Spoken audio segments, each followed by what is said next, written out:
ॐ सदाशिवसमारम्भां श्रीशङ्कराचार्यमध्यमाम् अस्मदाचार्यपर्यन्तां वन्दे गुरुपरम्परां। ध्येयं सदा परिभवग्नमभीष्टदोहं तीर्थास्पदं शिवविरिञ्चिनुतं शरण्यं प्रत्यार्तिहं प्रणतपालभवाब्धिपोतं वन्दे महापुरुष ते चरणारविन्दं। सच्चिदानन्दरूपाय विश्वोत्पत्त्यादिहेतवे तापत्रय विनाशाय श्रीकृष्णाय वयं नुमः। आप सभी का स्वागत है आज की हमारी शास्त्र अध्ययन की कक्षा में, जहां हम अध्ययन कर रहे हैं महाभारत। इसके पूर्व की कक्षा में हमने अध्ययन किया कि दोनों सेनाएं आपस में परस्पर युद्ध कर रही हैं। कभी ये पक्ष के एक महारथी विजेता होते हैं, कभी दूसरे पक्ष के होते हैं, लेकिन हम प्रायशः देखते हैं कि पांडव ही जो है वो अधिकतम विजेता बनते हैं। जिसमें हम देखते हैं कि अर्जुन संसप्तकों का विनाश करते हैं, भीमसेन कर्ण को पराजित करते हैं, युधिष्ठिर का बल हम देखते हैं, वहां पर हम सात्विकी का बल देखते हैं। तो ऐसे अन्य अन्य महारथी अपना अपना बल प्रदर्शित करते हैं, और वो जो युद्ध है अब वो सतत चल रहा है कर्ण के सेनापतित्व में। तो आज हम उसके आगे अध्ययन करें। चलिए मैं स्क्रीन शेयर करता हूँ। तो हमारा है एक षष्टीतमोध्याय यानी 61वां अध्याय। कर्ण द्वारा शिखंडी की पराजय, धृष्टद्युम्न और दुशासन का तथा वृषसेन और नकुल का युद्ध, सहदेव द्वारा उलूक की तथा सात्विकी द्वारा शकुनी की पराजय, कृपाचार्य द्वारा युधामन्यु की एवं कृतवर्मा द्वारा उत्तमौजा की पराजय तथा भीमसेन द्वारा दुर्योधन की पराजय, युधसेना का संहार और पलायन। ठीक से इसको थोड़ा कम कर दें। धृतराष्ट्रोवाच निवृत्ते भीमसेने च पांडवे च युधिष्ठिरे वध्यमाने बले चापि मामके पाण्डुसञ्जयैः द्रवमाणे बलोघैः च निरानन्दे मुहुर्मुहुः किं कुर्वन्त कुर्वस्त तन्ममाचक्ष सञ्जय। सञ्जयोवाच दृष्ट्वा भीमं महाबाहुं सूतपुत्रः प्रतापवान् क्रोधरक्ते क्षणो राजन् भीमसेनम् उपाद्रवत्। धृतराष्ट्र ने पूछा, संजय, जब भीमसेन और पांडुपुत्र युधिष्ठिर लौट आए, पांडव और संजय मेरी सेना का वध करने लगे और मेरा सैन्य समुदाय आनंद शून्य होकर बारंबार भागने लगा, उस समय कौरवों ने क्या किया, यह मुझे बताओ। संजय कहते हैं, राजन, आपकी कुमंत्रणा के फलस्वरूप उन कौरवों का महान संहार हुआ है। महाराज प्रतापी सूत पुत्र महाबाहु भीमसेन को देखकर क्रोध से आंखें लाल किए उन पर टूट पड़ा। राजन, आपकी सेना को भीमसेन के भय से विमुख हुई देख बलवान कर्ण ने बड़े यत्न से उसे स्थिर किया। महाबाहु कर्ण आपके पुत्र की सेना को स्थिर करके रण दुर्मत पांडवों की ओर बढ़ा। उस समय पांडव महारथी भी राधा पुत्र कर्ण का सामना करने के लिए अपने धनुष हिलाते और बाणों की वर्षा करते हुए रणभूमि में आगे बढ़े। भीमसेन, सात्यकी, शिखंडी, जन्मेजय, बलवान, धृष्टद्युम्न और समस्त प्रभद्रगण, ये सभी पुरुष सिंह वीर सम्रांगण में विजय से उल्लसित होते हुए क्रोध में भरकर आपकी सेना को मार डालने की इच्छा से चारों ओर उसके ऊपर टूट पड़े। राजन, इसी प्रकार आपके महारथी वीर भी पांडव सेना का वध करने के लिए बड़े वेग से उनकी ओर दौड़े। पुरुष सिंह, रथ, हाथी, घोड़े, पैदल योद्धा और ध्वजों से व्याप्त हुई वह सारी सेना अद्भुत दिखाई दे रही थी। महाराज, शिखंडी ने कर्ण पर और धृष्टद्युम्न ने विशाल सेना से घिरे हुए आपके पुत्र दुशासन पर आक्रमण किया। राजन, नकुल ने वृषसेन पर, युधिष्ठिर ने चित्रसेन पर तथा सहदेव ने सम्रांगण में उलूक पर चढ़ाई की। सात्विकी ने शकुनी पर, द्रौपदी के पांचों पुत्रों ने अन्य कौरवों पर तथा युद्ध में सावधान रहने वाले महारथी अश्वत्थामा ने अर्जुन पर धावा किया। कृपाचार्य युद्ध स्थल में महाधनुर्धर युधामन्यु पर टूट पड़े और बलवान कृतवर्मा ने उत्तमौजा पर आक्रमण किया। आर्य महाबाहु भीमसेन ने अकेले ही सेना सहित समस्त कौरवों और आपके पुत्रों को आगे बढ़ने से रोक दिया। महाराज, तदनंतर भीष्म, हंता, शिखंडी ने निर्भय से विचरते हुए कर्ण को अपने बाणों के प्रहार से रोका। अपनी गति अवरुद्ध हो जाने पर रोष के मारे कर्ण के होंठ फड़कने लगे। उसने 3 बाणों द्वारा शिखंडी को उसकी दोनों भुवों के मध्य में गहरी चोट पहुंचाई। उन बाणों को ललाट में धारण किए शिखंडी 3 उठे हुए शिखरों से संयुक्त रजतमय पर्वत के समान बड़ी शोभा पाने लगा। युद्ध स्थल में सूत पुत्र के द्वारा अत्यंत घायल किए हुए महाधनुर्धर शिखंडी ने 90 पैने बाणों द्वारा कर्ण को भी समरभूमि में घायल कर दिया। महारथी कर्ण ने शिखंडी के घोड़ों को मारकर 3 बाणों द्वारा उसके सारथी को ही नष्ट कर दिया। फिर एक क्षुरप्र द्वारा उसकी ध्वजा को काट गिराया। उस अश्वहीन रथ से कूदकर कुपित हुए शत्रु संतापी महारथी शिखंडी ने कर्ण पर शक्ति चलाई। भारत सम्रांगण में 3 बाणों द्वारा उस शक्ति को काटकर कर्ण ने 9 तीखे बाणों से शिखंडी को भी घायल कर दिया। तब अत्यंत घायल हुआ नरश्रेष्ठ शिखंडी कर्ण के धनुष से छूटे हुए बाणों से बचने के लिए तुरंत वहां से भाग निकला। महाराज, तदनंतर महाबली कर्ण रुई के ढेर को वायु की भांति पांडव सेना को तहस नहस करने लगा। आपके पुत्र दुशासन से पीड़ित हो धृष्टद्युम्न ने 3 बाणों से उसकी छाती में गहरी चोट पहुंचाई। दुशासन ने भी उसकी बाईं भुजा को बींध डाला। भारत, सुनहरे पंख और झुकी हुई गांठ वाले भल्ल से घायल हुए अमरशशील धृष्टद्युम्न ने अत्यंत कुपित हो दुशासन पर एक भयंकर बाण चलाया। धृष्टद्युम्न के चलाए हुए उस भयंकर वेगशाली बाण को अपनी ओर आते देख आपके पुत्र ने 3 ही बाणों द्वारा उसे काट डाला। तत्पश्चात धृष्टद्युम्न के पास पहुंचकर उसने स्वर्ण भूषित दूसरे 17 भल्लों से उसकी दोनों भुजाओं और छाती में प्रहार किया। आर्य, तब कुपित हुए द्रुपद कुमार ने अत्यंत तीखे क्षुरप्र से दुशासन के धनुष को काट दिया। यह देख सब लोग कोलाहल कर उठे। तदनंतर आपके पुत्र ने हंसते हुए से दूसरा धनुष हाथ में लेकर अपने बाण समूहों द्वारा धृष्टद्युम्न को सब ओर से अवरुद्ध कर दिया। आपके महामनस्वी पुत्र का वह पराक्रम देखकर रणभूमि में सब योद्धा विस्मित हो गए तथा आकाश में सिद्धों और अप्सराओं के समूह भी आश्चर्य करने लगे। जैसे सिंह किसी महान गजराज को वश में कर ले, उसी प्रकार दुशासन से अवरुद्ध हो यथाशक्ति छूटने की चेष्टा करने वाले महाबली धृष्टद्युम्न को हम देख नहीं पाते थे। पांडु के ज्येष्ठ भ्राता राजन, तब सेनापति धृष्टद्युम्न की रक्षा के लिए रथों, हाथियों और घोड़ों सहित पांचालों ने आपके पुत्र को चारों ओर से घेर लिया। फिर तो उस समय शत्रुओं के साथ आपके सैनिकों का घोर युद्ध होने लगा, जो समस्त प्राणियों के लिए भयंकर था। अपने पिता के पास खड़े हुए वृषसेन ने लोहे के 5 बाणों से नकुल को घायल करके दूसरे 3 बाणों द्वारा पुनः बीन डाला। तब सूरवीर नकुल ने हंसते हुए से अत्यंत तीखे नाराच द्वारा वृषसेन की छाती में गहरा आघात किया। बलवान शत्रु के द्वारा अत्यंत घायल हुए वृषसेन ने अपने वैरी नकुल को 20 बाणों से बीन डाला। फिर नकुल ने भी उसे 5 बाणों से घायल कर दिया। तदनंतर उन दोनों नरश्रेष्ठ वीरों ने सहस्त्रों बाणों द्वारा एक दूसरे को आच्छादित कर दिया। इसी समय कौरव सेना में भगदड़ मच गई। दुर्योधन की सेना को भागते देख सूतपुत्र कर्ण ने बलपूर्वक पीछा करके उसे रोका। कर्ण के लौट जाने पर नकुल कौरव सैनिकों की ओर बढ़ चले और कर्ण का पुत्र नकुल को छोड़कर समरभूमि में शीघ्रता पूर्वक राधा पुत्र कर्ण के पहियों की रक्षा करने लगा। उसी प्रकार रणभूमि में कुपित हुए उलूक को सहदेव ने रोक दिया। प्रतापी सहदेव ने उलूक के चारों घोड़ों को मारकर उसके सारथी को भी यमलोक भेज दिया। तदनंतर पिता को आनंद देने वाला उलूक उस रथ से कूदकर तुरंत ही त्रिगर्तों की सेना में चला गया। सात्विकी ने 20 पैने बाणों से शकुनी को घायल करके हंसते हुए से एक भल्ल द्वारा सुबल पुत्र के ध्वज को भी काट दिया। सम्रांगण में कुपित हुए प्रतापी सुबल पुत्र ने सात्विकी के कवच को छिन्न भिन्न करके उनके स्वर्णमय ध्वज को भी काट दिया। इसी प्रकार सात्विकी ने भी उसे पैने बाणों द्वारा घायल कर दिया और उसके सारथी पर भी 3 बाणों का प्रहार किया। तत्पश्चात उन्होंने शीघ्रता पूर्वक बाण मारकर शकुनी के घोड़ों को यमलोक पहुंचा दिया। भरतश्रेष्ठ, तब शकुनी भी सहसा अपने रथ से कूदकर महामनस्वी उलूक के रथ पर तुरंत जा चढ़ा। उलूक युद्ध में शोभा पाने वाले सात्विकी के निकट से अपने रथ को शीघ्र दूर हटा ले गया। राजन, तदनंतर सात्विकी ने रणभूमि में आपके पुत्रों की सेना पर बड़े वेग से आक्रमण किया। इससे उस सेना में भगदड़ मच गई। सात्विकी के बाणों से ढकी हुई आपकी सेना शीघ्र ही 10 दिशाओं की ओर भाग चली और प्राणहीन सी होकर पृथ्वी पर गिरने लगी। आपके पुत्र दुर्योधन ने युद्ध स्थल में भीमसेन को रोका। भीमसेन ने 2 ही घड़ी में इस जगत के स्वामी दुर्योधन को घोड़े, सारथी, रथ और ध्वज से वंचित कर दिया। इससे सब लोग बड़े प्रसन्न हुए। तब राजा दुर्योधन वहां भीमसेन के रास्ते से दूर हट गया। फिर तो सारी कौरव सेना भीमसेन पर टूट पड़ी। भीमसेन को मारने की इच्छा से आए हुए कौरवों का महान सिंहनाद सब ओर गूंज उठा। दूसरी ओर युधामन्यु ने कृपाचार्य को घायल करके तुरंत ही उनके धनुष को काट दिया।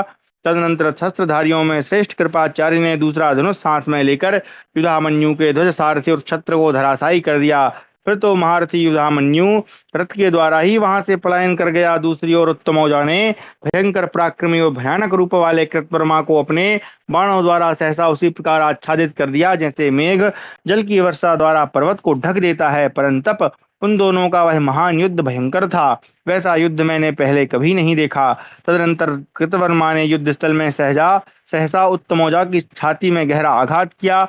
उत्तमौजा अचेत सा होकर रथ के पिछले भाग में बैठ गया। तब उसका सारथी रथियों में श्रेष्ठ उत्तमौजा को रथ के द्वारा वहां से दूर हटा ले गया। फिर तो सारी कौरव सेना भीमसेन पर टूट पड़ी। दुशासन और शकुनी ने विशाल गज सेना के द्वारा पांडुपुत्र भीमसेन को चारों ओर से घेर कर उन पर बाणों का प्रहार आरंभ कर दिया। उस समय भीमसेन ने सैकड़ों बाणों की मार से अमरशील दुर्योधन को युद्ध से विमुख करके हाथियों की उस सेना पर वेगपूर्वक आक्रमण किया। सहसा अपनी ओर आती हुई उस गज सेना को देखते ही भीमसेन अत्यंत कुपित हो उठे और दिव्यास्त्रों का प्रयोग करने लगे।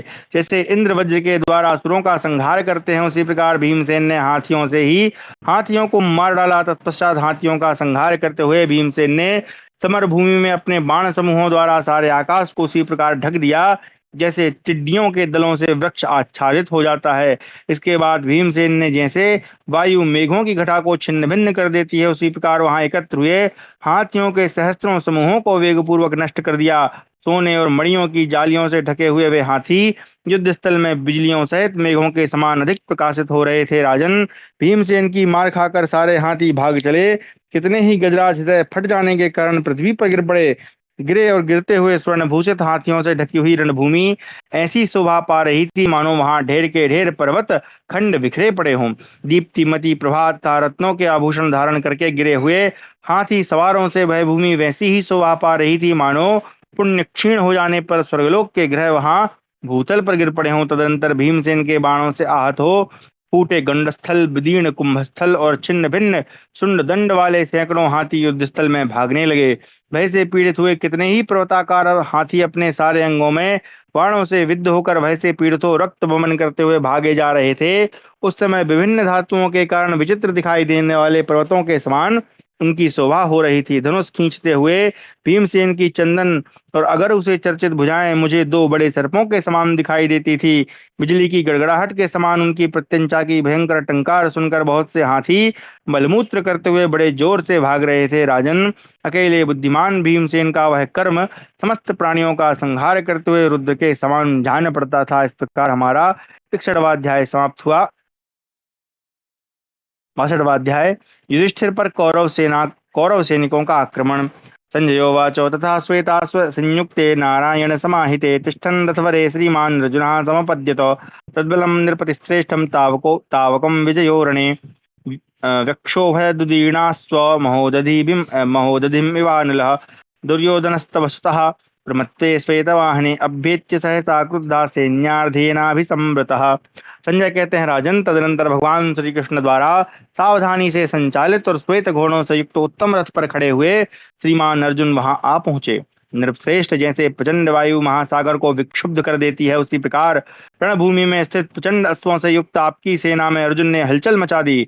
जब श्वेत वाहन अर्जुन असावधान थे, उसी समय क्रोध में भरे हुए दुर्योधन ने सहसा आधी सेना के साथ आकर अपनी ओर आते हुए अमरसशील पांडुपुत्र युधिष्ठिर को चारों ओर से घेर लिया, साथ ही 73 छुरप्रों द्वारा उन्हें घायल कर दिया। तब वहां कुंती पुत्र युधिष्ठिर अत्यंत कुपित हो उठे। उन्होंने आपके पुत्र पर 3 भल्लों का प्रहार किया। तदनंतर कौरव सैनिक युधिष्ठिर को पकड़ने के लिए दौड़े। शत्रुओं की यह दुर्भावना जानकर एकत्र हुए महारथी कुंती पुत्र युधिष्ठिर की रक्षा के लिए वहां आ पहुंचे। नकुल, सहदेव, द्रुपद कुमार धृष्टद्युम्न ये एक अक्षौहिणी सेना साथ लेकर युधिष्ठिर के पास दौड़े आए। भीमसेन भी शत्रुओं से घिरे हुए राजा युधिष्ठिर को बचाने के लिए सम्रांगण में आपके महारथियों को रौंदते हुए उनके पास दौड़े आए। नरेश्वर वैकर्तन कर्ण ने वहां आए हुए संपूर्ण महाधनुर्धरों को अपने बाणों की भारी वर्षा से रोक दिया। वे सब महारथी प्रयत्न पूर्वक बाण समूहों की वर्षा और तोमरों का प्रहार करते हुए भी राधा पुत्र को देख न सके।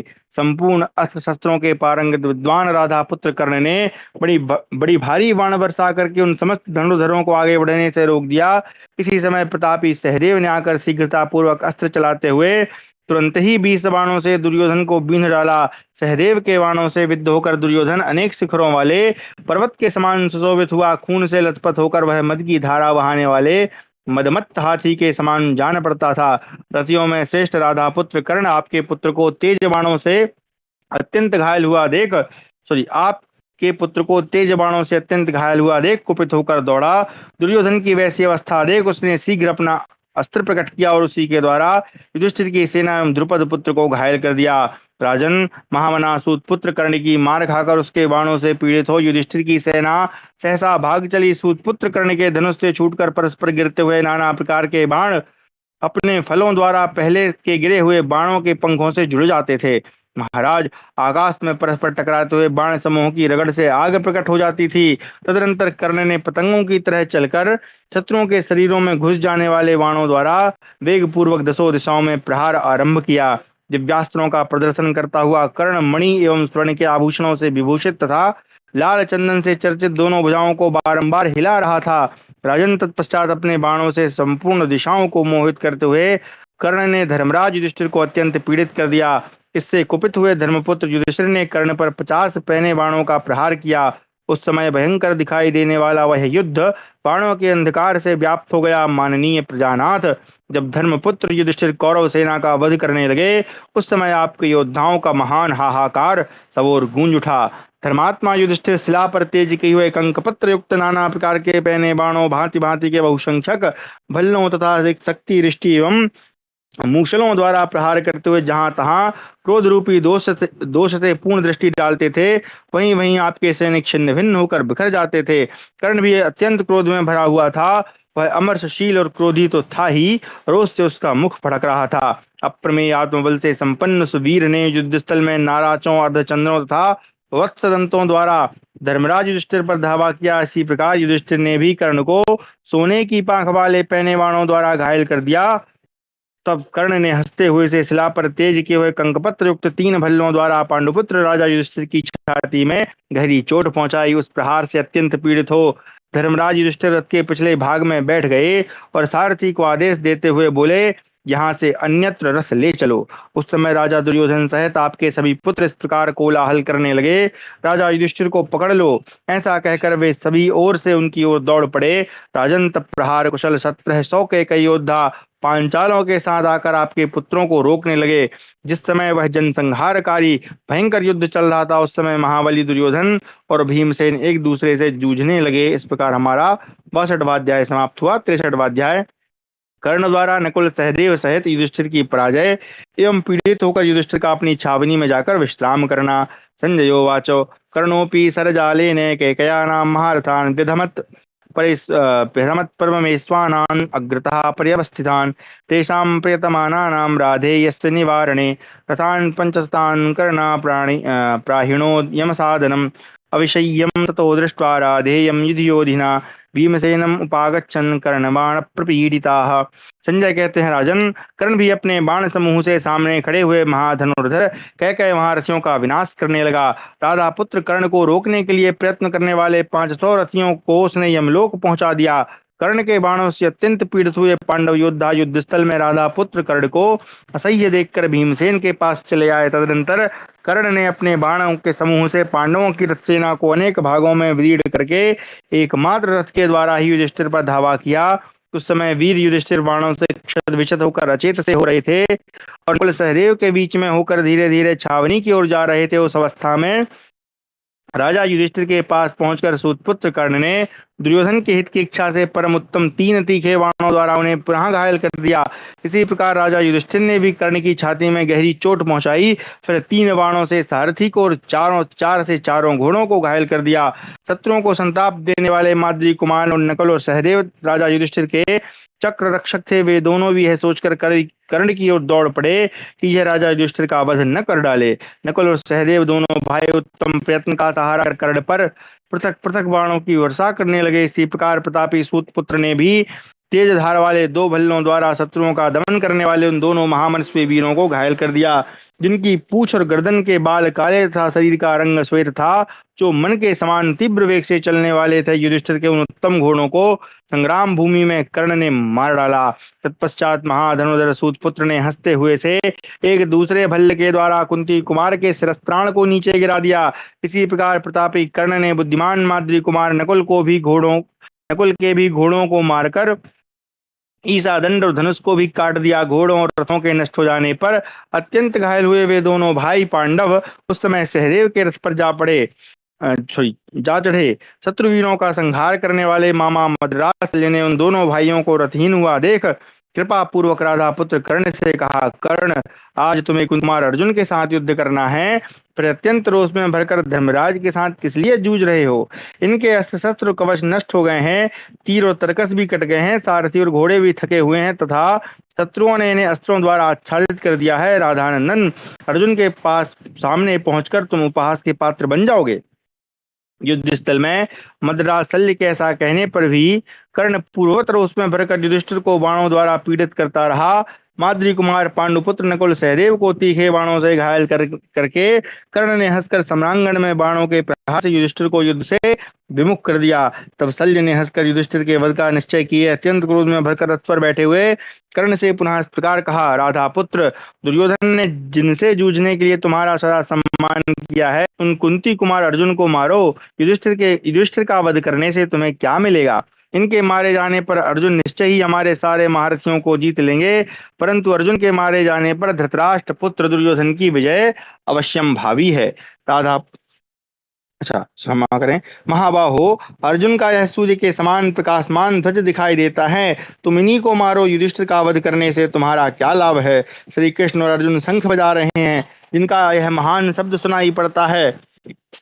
वर्षा काल के मेघ की गर्जना के समान उनके धनुष का गंभीर घोष कानों में पड़ रहा है। कर्ण, ये अर्जुन अपने बाणों की वर्षा से बड़े बड़े रथियों का संहार करते हुए हमारी सारी सेना को काल का ग्रास बना रहे हैं। युद्ध स्थल में इनकी ओर देखो तो सूरवीर अर्जुन के पृष्ठभाग की रक्षा युधामन्यु और उत्तमौजा कर रहे हैं। शौर्य संपन्न सात्विकी उनके उत्तर यानी बाएं चक्र की रक्षा करते हैं, धृष्टद्युम्न दाहिने चक्र की।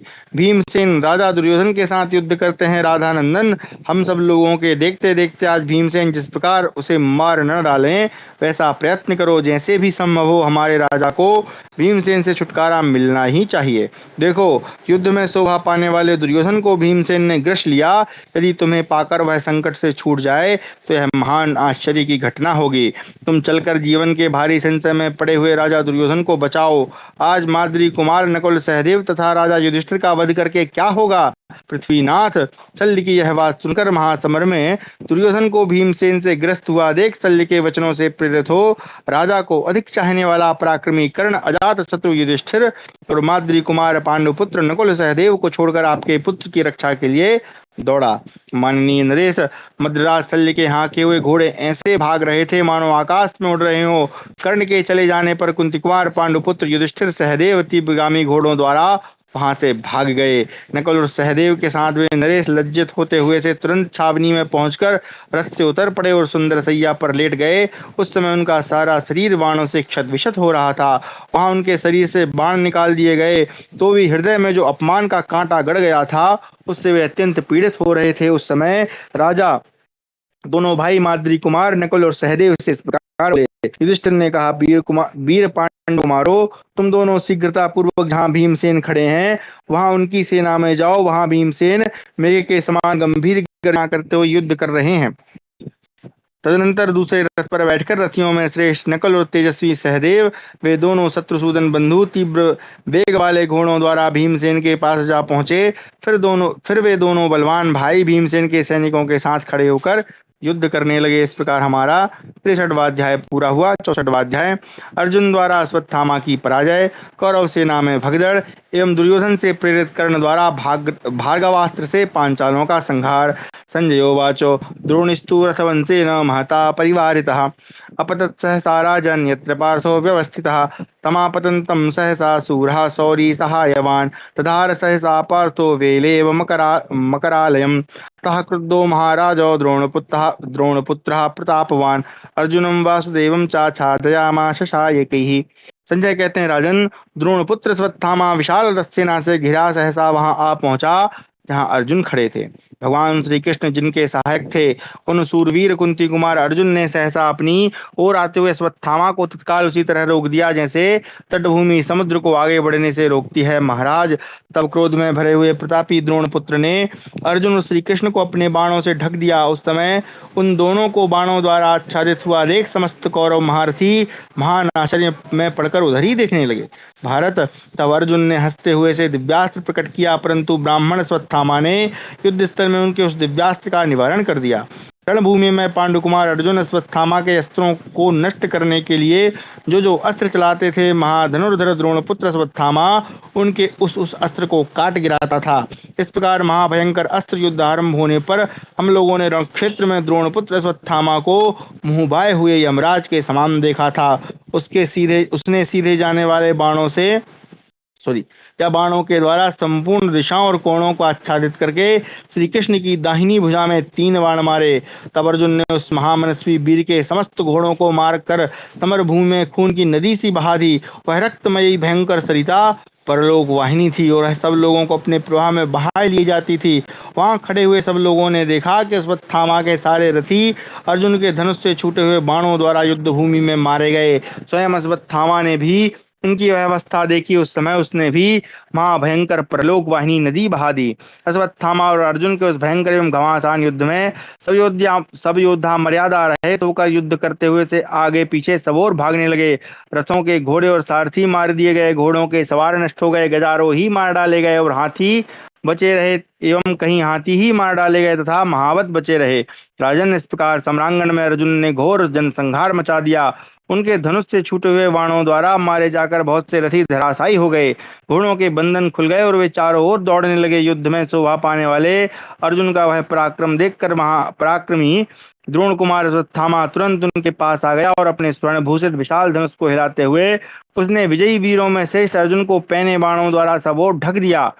महाराज, तदनंतर द्रोण कुमार ने धनुष खींचकर छोड़े हुए पंखयुक्त बाण से कुंती कुमार अर्जुन की छाती पे पुनः बड़े जोर से निर्दयता पूर्वक प्रहार किया। रणभूमि में द्रोण पुत्र के द्वारा अत्यंत घायल किए गए उदार बुद्धि गांडीवधारी अर्जुन ने सम्रांगण में बलपूर्वक बाणों की वर्षा करके अश्वत्थामा को ढक दिया और उसके धनुष को भी काट दिया।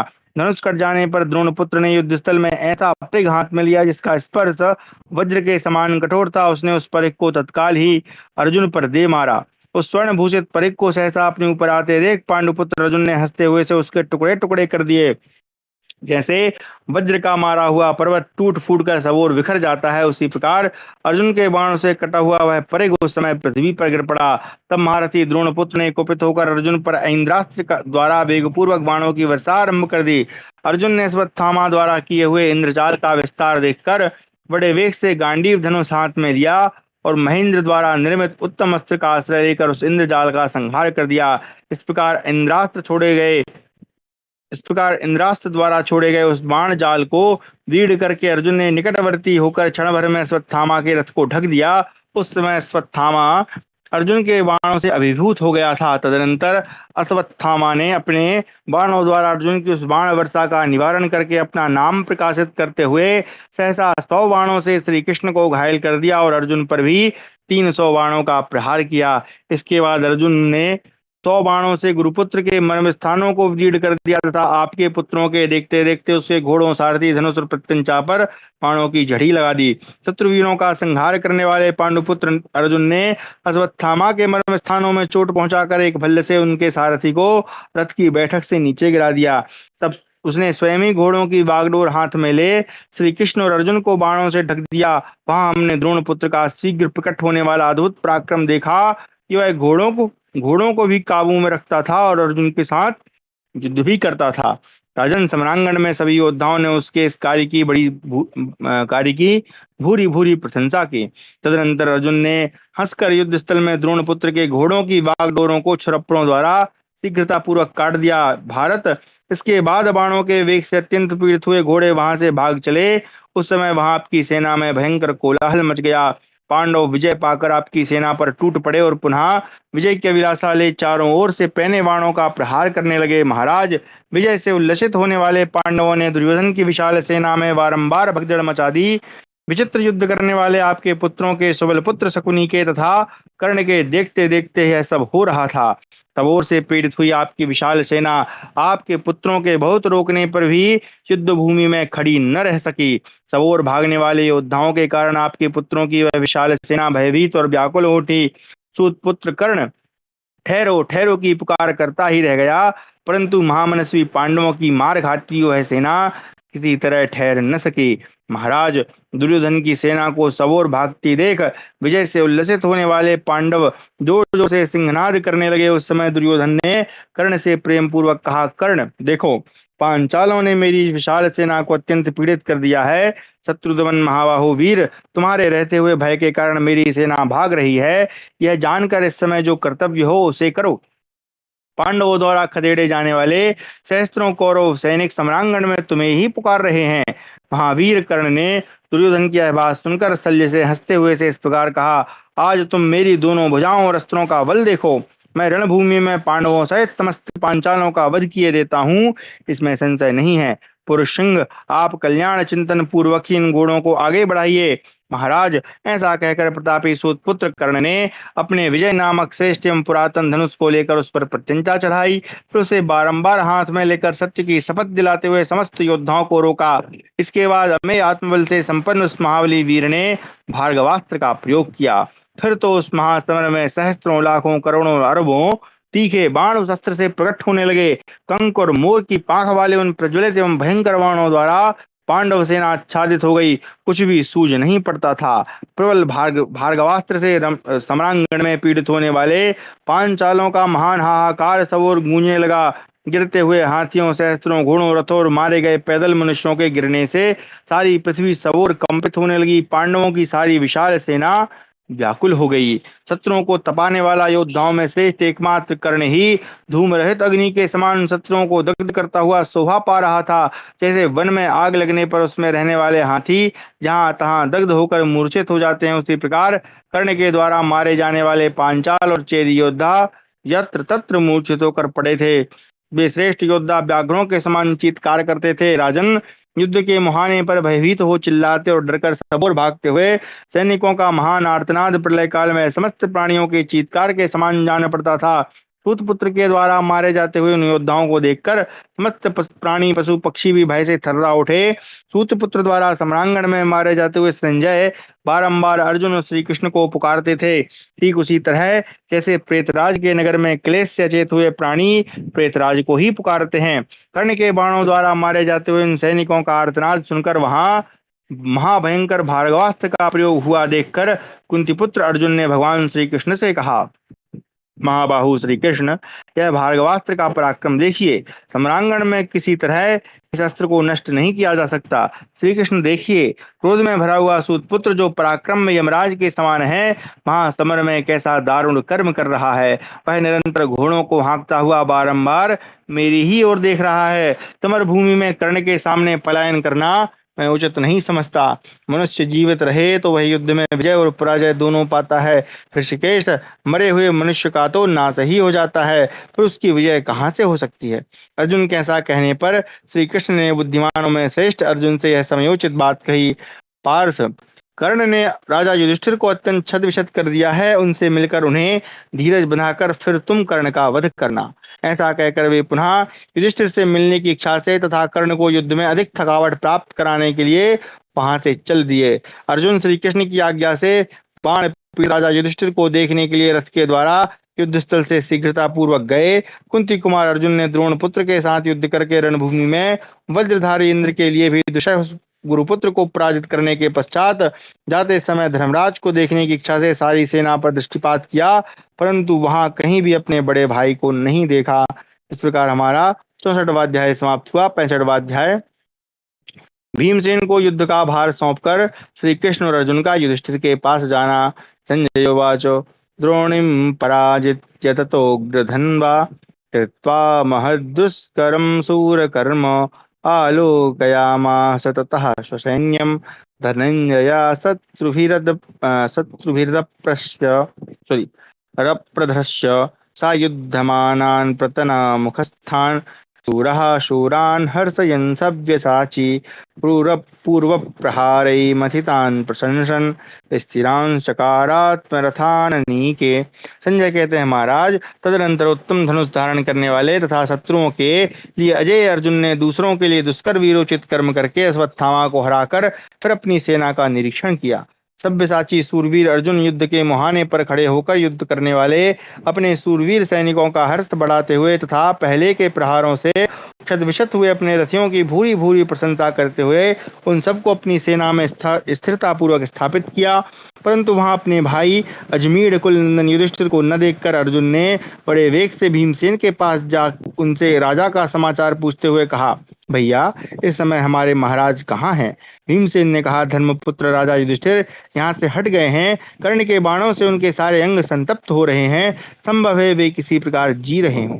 अर्जुन बोले, यदि ऐसी बात है तो आप कुरुश्रेष्ठ राजा युधिष्ठिर का समाचार लाने के लिए शीघ्र ही यहाँ से जाएं।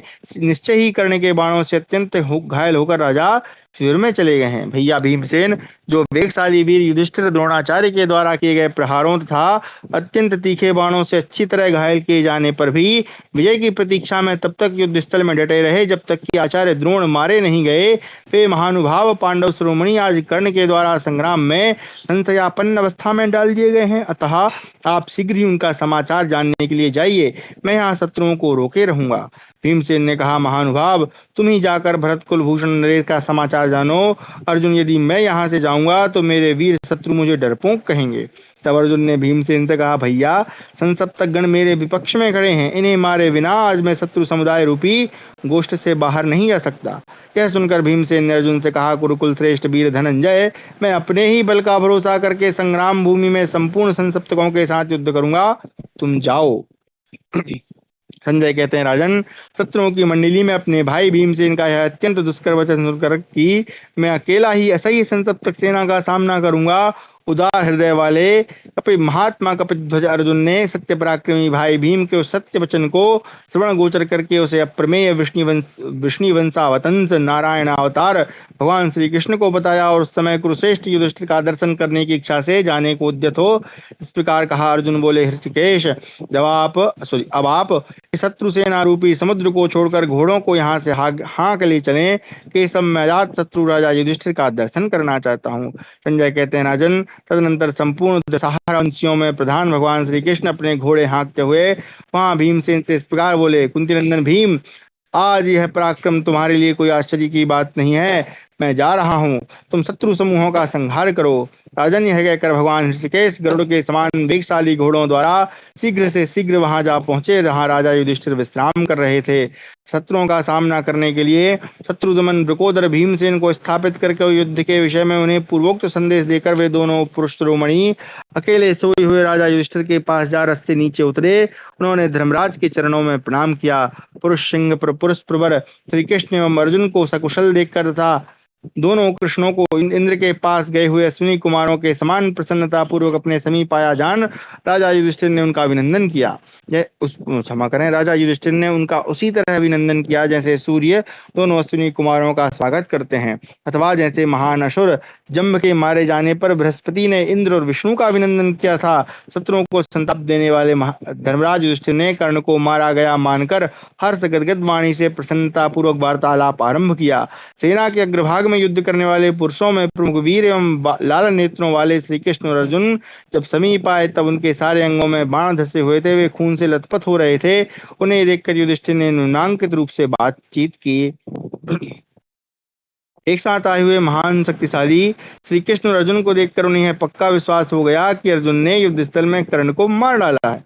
भरतश्रेष्ठ यही सोचकर कुंती कुमार युधिष्ठिर ने मुस्कुराकर शत्रुसूदन श्री कृष्ण और अर्जुन की प्रशंसा करते हुए परम मधुर और सांत्वनापूर्ण वचनों को द्वारा उन दोनों का अभिनंदन किया। इस प्रकार हमारा 65वां अध्याय समाप्त हुआ।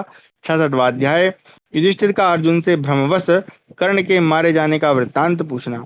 युधिष्ठिरोवाच, स्वागतम देवकी माता, स्वागतम ते धनंजया, प्रियम मे दर्शनम गाढ़म योयोरच्युतार्जुनौ, अक्षताभ्याम वरिष्ठाभ्याम हतः कर्णौ महारथा, आशीविषमं युद्धे सर्वशास्त्रं विशारदम्, अग्रगं धार्तराष्ट्राणां सर्वेषां सर्मवर्म च, रक्षितं वृषसेनेन सुषेणेन च धन्विना।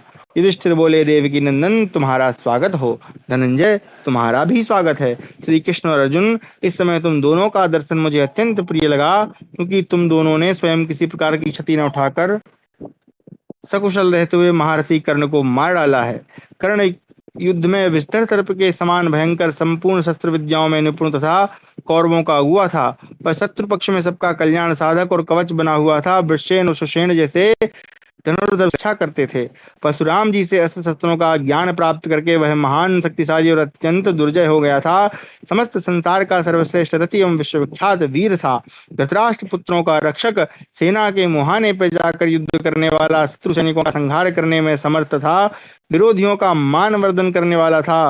वह सदा दुर्योधन के हित में संलग्न रहकर हम लोगों को दुख देने के लिए उद्यत रहता था। महायुद्ध में इंद्र सहित संपूर्ण देवता भी उसे परास्त नहीं करते थे। वह तेज अग्नि, बल में वायु, गंभीरता में पाताल के समान था। अपने मित्रों का आनंद बढ़ाने वाला और मेरे मित्रों के लिए यमराज के समान था। किसी असुर को जीत कर आए हुए दो देवताओं के साथ तुम दोनों मित्र महासमर में कर्ण को मारकर यहाँ आ गए, यह बड़े सौभाग्य की बात है। श्री कृष्ण और अर्जुन, संपूर्ण प्रजा का संहार करने की इच्छा रखने वाले काल के समान उस कर्ण ने आज मेरे साथ घोर युद्ध किया था, फिर भी मैंने उनमें दीनता नहीं दिखाई। उसने सात्विकी, धृष्टद्युम्न, नकुल, सहदेव, वीर शिखंडी, द्रौपदी पुत्र था। पांचालों के देखते देखते मेरी ध्वजा काट डाली, पार्श्व रक्षकों को मार डाला और मेरे घोड़ों का भी संहार कर डाला था। महाबाहो, महायुद्ध में विजय के लिए प्रयत्न करने वाले महापराक्रमी कर्ण ने इन बहुसंख्यक शत्रुगणों को परास्त करके मुझ पर विजय पाई थी। योद्धाओं में श्रेष्ठ वीर, उसने युद्ध में मेरा पीछा करके जहां तहां मुझे अपमानित करते हुए बहुत से कटुवचन सुनाए हैं, इसमें संशय नहीं है। धनंजय, मैं इस समय भीमसेन के प्रभाव से ही जीवित हूँ, यहाँ अधिक कहने से क्या लाभ। मैं उस अपमान को किसी प्रकार सह नहीं सकता। अर्जुन, मैं जिससे भयभीत होकर 13 वर्षों तक ना तो, एक बार फिर से उठा लेना, चल कट गया। भयभीत होकर रात ना तो रात में अच्छी तरह नींद ले सका और न दिन में ही कहीं सुख पा सका। धनंजय, मैं उनके द्वेष से निरंतर जलता रहा, जैसे बाधृणस नामक पशु अपने क्षमा करें, जैसे बाधृणस नामक पशु अपनी मौत के लिए ही वधस्थान में पहुंच जाए, उसी प्रकार मैं भी अपनी मृत्यु के लिए कर्ण का सामना करने चला गया था। मैं कर्ण को युद्ध में कैसे मार सकता हूँ, यही सोचते हुए मेरा यह दीर्घकाल व्यतीत हुआ है। कुंती नंदन, मैं जागते और सोते समय सदा कर्ण को ही देखा करता था। यह सारा जगत मेरे लिए जहां तहां कर्णमय हो रहा था। धनंजय, मैं जहां जहां भी जाता, कर्ण से भयभीत होने के कारण सदा उसी को अपने सामने खड़ा देखता था। पार्थ में समर भूमि में कभी पीठ न दिखाने वाले उस वीर कर्ण के द्वारा रथ और घोड़ों सहित परास्त करके केवल जीवित छोड़ दिया गया हूँ। अब मुझे इस जीवन से अथवा राज्य से क्या प्रयोजन है, जब तक कि आज युद्ध में शोभा पाने वाले कर्ण ने मुझे इस प्रकार छद विछद कर डाला है। पहले कभी भीष्म, द्रोण, कृपाचार्य भी मुझे युद्ध स्थल में जो अपमान नहीं युद्ध स्थल सॉरी पहले कभी भीष्म, द्रोण और कृपाचार्य से भी मुझे युद्ध स्थल में जो अपमान नहीं प्राप्त हुआ था, वही आज महारथी सूतपुत्र से युद्ध में प्राप्त हो गया है। कुंतीनंदन, इसलिए मैं तुमसे पूछता हूँ कि आज जिस जिस प्रकार सकुशल रहकर तुमने कर्ण को मारा है, वह सारा समाचार मुझे पूर्ण रूप से बताओ। जो युद्ध में इंद्र के समान बलवान, यमराज के समान पराक्रमी और परशुराम जी के समान अस्त्र शस्त्रों का ज्ञाता था, वह कर्ण कैसे मारा गया। जो संपूर्ण युद्ध की कला में कुशल विख्यात महारथी, धनुर्धरों में श्रेष्ठ तथा सब शत्रुओं में प्रधान पुरुष था, जिसे पुत्र सहित धृतराष्ट्र ने तुम्हारा सामना करने के लिए ही सम्मान पूर्वक रखा था, वह महाबली कर्ण तुम्हारे द्वारा कैसे मारा गया। अर्जुन, दुर्योधन रणक्षेत्र में संपूर्ण योद्धाओं में से कर्ण को ही तुम्हारी मृत्यु मानता था। पुरुष सिंह, तुमने कैसे युद्ध में उस कर्ण को मारा है। कर्ण जिस प्रकार तुम्हारे द्वारा मारा गया है, वह सब समाचार मुझे बताओ। जैसे सिंह रुरु नामक मृग का मस्तक काट लेता है, उसी प्रकार तुमने समस्त सुहृदों के देखते देखते जो जूझते हुए कर्ण का सिर धड़ से अलग कर दिया है, वह किस प्रकार संभव हुआ। सम्रांगण में जो सूतपुत्र कर्ण संपूर्ण दिशाओं और विदिशाओं में तुम्हें पाने के लिए चक्कर लगाता था और तुम्हारा पता बताने वाले को हाथी के समान 6 बैल देना चाहता था, वही दुरात्मा सूतपुत्र क्या इस समय रणभूमि में तुम्हारे द्वारा कंकपत्र युक्त तीखे बाणों से मारा जाकर पृथ्वी पर सो रहा है। आज रणभूमि में सूतपुत्र को मारकर तुमने मेरा यह परम प्रिय कार्य पूर्ण किया है। जो सदा सम्मानित होकर घमंड में भरा हुआ सूतपुत्र तुम्हारे लिए सब ओर धावा किया करता था, अपने को सूरवीर मानने वाले उस कर्ण को सम्रांगण में उसके साथ युद्ध करके क्या तुमने मार डाला है। तात, जो रण क्षेत्र में तुम्हारा पता बताने के लिए दूसरों को हाथी घोड़ों से युक्त सोने का बना हुआ सुंदर रथ देने का हौसला रखता था तथा सदा तुमसे होड़ लगाता था, क्या वह पापी युद्ध स्थल में तुम्हारे द्वारा मार डाला गया। जो शौर्य के मध्य से उन्मत्त हो कौरवों की सभा में सदा बढ़ चढ़ कर बातें बनाया करता था और दुर्योधन को अत्यंत प्रिय था, क्या उस पापी कर्ण को तुमने आज मार डाला। क्या आज युद्ध में तुमसे बढ़कर तुम्हारे द्वारा धनुष के छोड़े गए लाल अंगों वाले आकाशचारी बाणों से सारा शरीर छिन्न भिन्न हो जाने के कारण वह पापी कर्ण आज पृथ्वी पर पड़ा है? क्या उसके मरने से दुर्योधन की दोनों बाहें टूट गईं? जो राजाओं के बीच में दुर्योधन का हर्ष बढ़ाता हुआ घमंड में भरकर सदा मोहवश यह डींग हाँकता था कि मैं अर्जुन का वध कर सकता हूँ, क्या उसकी यह बात आज निष्फल हो गई? इंद्र कुमार, उस मंद बुद्धि कर्ण ने सदा के लिए यह व्रत ले रखा था कि जब तक कुंती कुमार अर्जुन जीवित हैं तब तक मैं दूसरों से पैर नहीं धुलवाऊंगा। क्या उस कर्ण को तुमने आज मार डाला?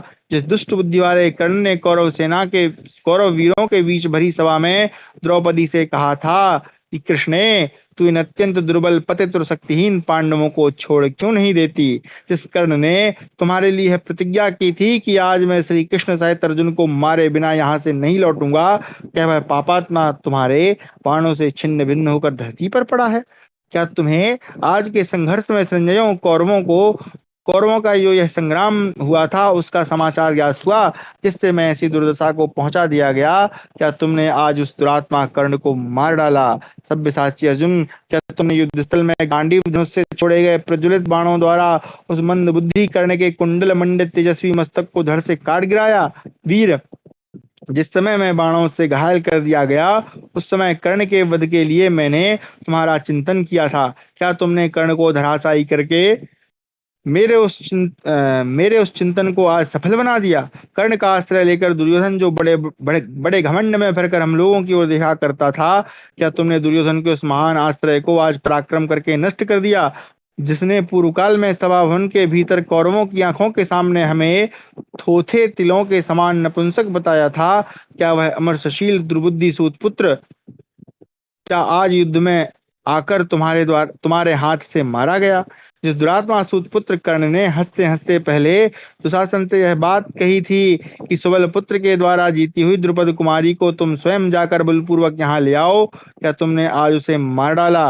महात्मन, जो पृथ्वी पर समस्त शस्त्रधारियों में श्रेष्ठतम समझा जाता था तथा जिस मूर्ख ने अर्ध अर्धरथी गिना जाने पर पितामह भीष्म के ऊपर महान आक्षेप किया था, उस अधिरथ पुत्र कर्ण को क्या तुमने आज मार डाला? फाल्गुन, मेरे हृदय में जिस कर्ण की सठता रूपी वायु से प्रेरित हो अमरस की आग सदा प्रज्वलित रहती है, उस कर्ण को आज युद्ध स्थल में पाकर उस कर्ण को युद्ध में पाकर मैंने मार डाला। ऐसे कहते हुए क्या तुम आज मेरी अता क्यों हुआ भाई? इति ब्रुवन् प्रशमये प्रशमयेद्य फाल्गुन। हाँ, यहाँ पे आत्मा होना था, यहाँ पे अता लिखा है। मेरी उस अता को बुझा दोगे? बोलो, मेरे लिए यह समाचार अत्यंत दुर्लभ है। वीरवर, तुमने सूत पुत्र को कैसे मारा? मैं वृत्रासुर के मारे जाने पर भगवान इंद्र के समान सदा तुम्हारे विजयी स्वरूप का चिंतन करता हूँ। इस प्रकार हमारा 66वां अध्याय समाप्त हुआ। कक्षा को यहीं विराम देते हैं।